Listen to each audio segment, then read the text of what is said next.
It's now almost 2 years since Grace O'Malley Kumar was killed in the Nottingham attacks. The medical student from East London died as she tried to protect a friend. Today, hundreds of bikers gathered in Essex to remember her. Alison Earle was there. If you were anywhere near Harlow, chances are you'll have seen and heard this. Bikers from near and far came together for a Sunday meet-up to rev and remember one of their own. Grace had a Vespa. She used to ride a Vespa to school. She really loved it. It gave her independence and freedom. And so this is a really exciting event to kind of pull together the biking community. It's great fun. Fueled by food, music and horsepower, hundreds joined in. Loads of happy people, faces, everyone's just getting involved and enjoying the day.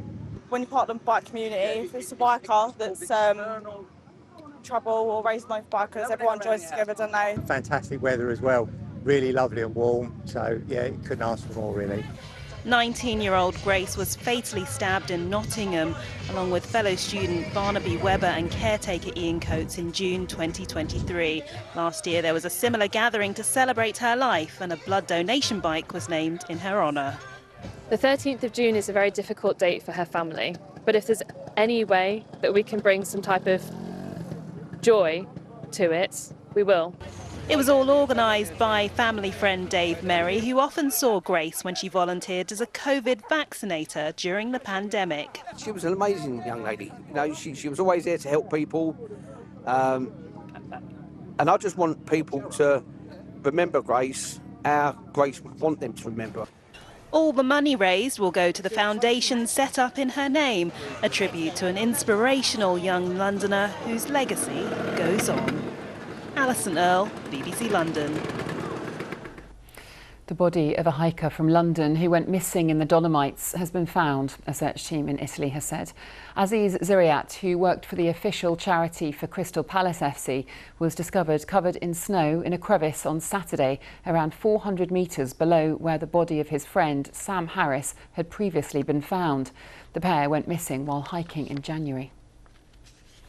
A murder investigation has been launched following the stabbing of a woman in South London. It happened yesterday at Frith Road in Croydon. Mike Mackenzie reports. Forensic officers meticulously gathering evidence on this residential street in Croydon, where the neighbourhood was shocked by the news of the stabbing.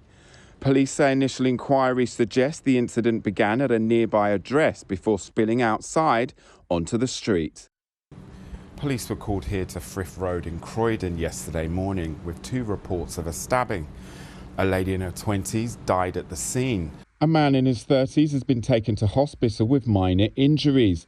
He has since been arrested on suspicion of murder and remains in hospital. The police would also like to thank members of the public, including a teenage boy who bravely tried to help the victim. Michael Mackenzie, BBC London. Now, these tulips behind me are being used to protect cyclists in central London. Unlike the typical black and white bollards you usually see on the road, these ones are made from recycled plastic waste and they add a splash of colour. Lee Milner reports. Designed to make the streets of London safer, greener and more colourful, these new tulip-shaped bollards have been installed along cycle lanes in Sussex Gardens in Westminster to help separate traffic from cyclists. The idea was both to protect cyclists, but also to try and bring joy to the street. We road tested it, trucks were run over it,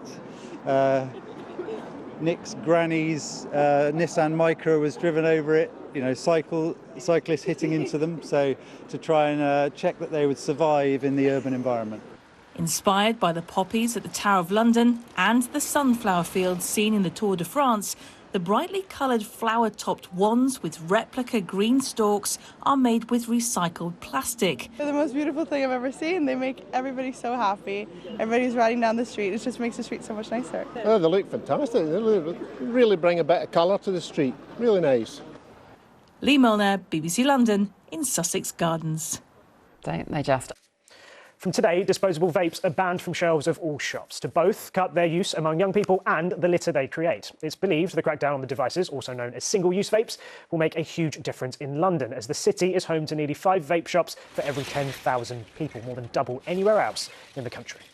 We do understand the environmental impacts of these products, but I don't actually think that what the government is doing this weekend is actually going to have a huge impact on that. And I say that because what's important here is to change consumers' behaviour, and nothing in this bill changes that. But what's really clear for retailers is, as of today, you cannot sell a product that cannot be recharged and cannot be refilled. A new research fund has been started in memory of Buckinghamshire-based broadcaster and health advocate Dr. Michael Mosley.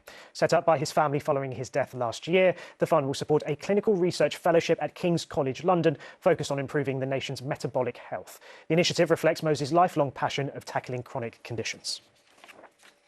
This weekend saw the long-awaited return of the Unity Cup as West London celebrated Black heritage, football and culture. After a 21-year hiatus, this year's tournament was held at Brentford's GTEC Community Stadium, bringing together fans of Jamaica, Trinidad and Tobago, Ghana and Nigeria. It's a time to celebrate and to enjoy the universal language of football. It's important because there's so many communities in London. It means a lot to everybody. I'm from Chiswick, so, from the area, it's nice to see everyone. Regardless of where we're from, we should show up for each other. It's very important.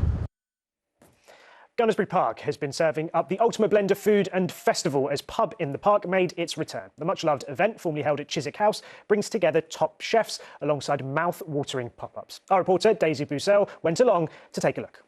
The park is now open. The UK's biggest food festival is back in the capital. Pub in the Park sees some of the country's top chefs coming together to champion the hospitality industry. Among them, Michelin star chef Michel Roux Jr. I just love these kind of events. It's all about the great food, great music. There's a lot of negativity around hospitality at the moment, and and it is genuinely tough. It is very, very difficult. But let's park that and let's enjoy Pub in the Park and celebrate all that is good about life. The event was cooked up by another Michelin star chef, the Marlow-based pub owner Tom Kerridge, back in 2017, and organisers say it's going from strength to strength.